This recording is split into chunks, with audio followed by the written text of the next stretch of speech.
अगर मैं एक कदम और आगे जाऊंगा तो इन झाग की ऊंचाई मेरी हाइट से भी ज़्यादा हो जाएगी।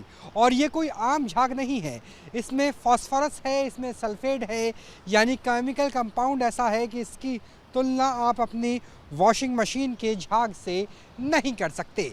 इसके पीछे की वजह है यमुना में मौजूद रसायन, चाहे वो पेस्टिसाइड से आता हो, जैसे हमने आपको इससे पहले की रिपोर्ट में दिखाया था, चाहे वो सीवरेज ट्रीटमेंट प्लांट ठीक से नहीं चल रही उसकी वजह से आता हो। क्योंकि मैं चाहूँगा कि मेरे कैमरा सहयोगी एक बार जूम करके वो गेट भी दिखाए। 27 गेट है, जी हाँ, सोच के देखिए, 27 गेट है यमुना में बने हुए इस बैराज के, और 27 में से केवल एक गेट ही खुला है।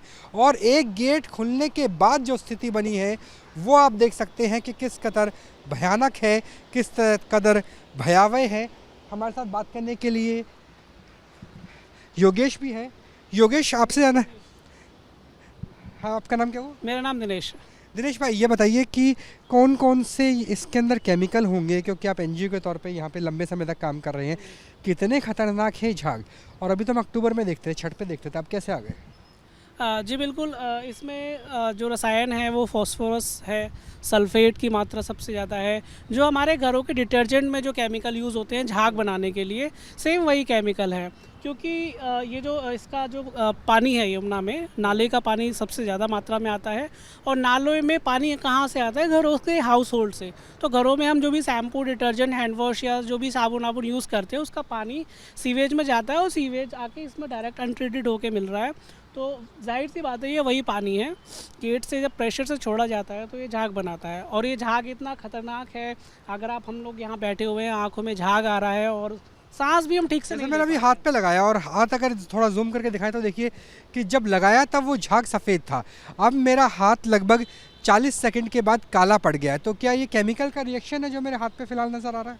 जी बिल्कुल, क्योंकि जिसकी भी स्किन बहुत सेंसिटिव है, अगर वो उस पानी को या झाग को छू ले तो और ऑटोमेटिक उसमें रिएक्शन दिखेगा, स्किन में रेडनेस हो जाएगी या कुछ भी। अगर आप ध्यान से देखें, इस झाग के ऊपर आपको ब्लैक ब्लैक कुछ दिख रहा है तो वो डाइंग इंडस्ट्रीज़ का वेस्ट है, डाइंग केमिकल है ये।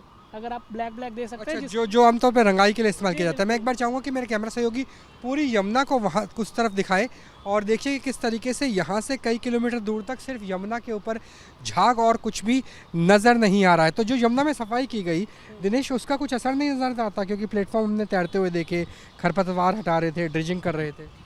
जी देखिए, समस्या बहुत बड़ी है और ये तो अभी शुरुआत है। अभी अगर ये युद्ध स्तर पे काम होगा तब भी जाके इसको कम से कम 2 से 3 साल लगेंगे ताकि यमुना की सफाई हो सके।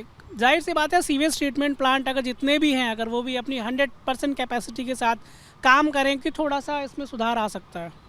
तो सुधार आ सकता है, लेकिन सुधार आने में कई साल का वक्त लग जाएगा। यानी दिल्ली एनसीआर वासियों को इस झाग से निजात नहीं मिलने वाली। इसमें फास्फोरस है, इसमें ऐसे केमिकल कंपाउंड है कि सिर्फ चंद सेकंड के अंदर ही जो झाग का सफ़ेद रंग था वो मेरे हाथ पर अब काला पड़ चुका है, जलन हो रही है, और जलन के साथ साथ खुजली भी हो रही है।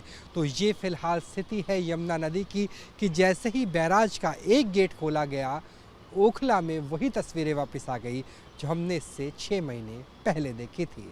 कैमरा सहयोगी संजय शर्मा के साथ राहुल डबास, न्यूज़ नेशन, कालिंदी कुंज, दिल्ली। न्यूज नेशन अब व्हाट्सएप पर खबरों की ताजा अपडेट के लिए न्यूज नेशन के इस क्यूआर कोड को स्कैन करें।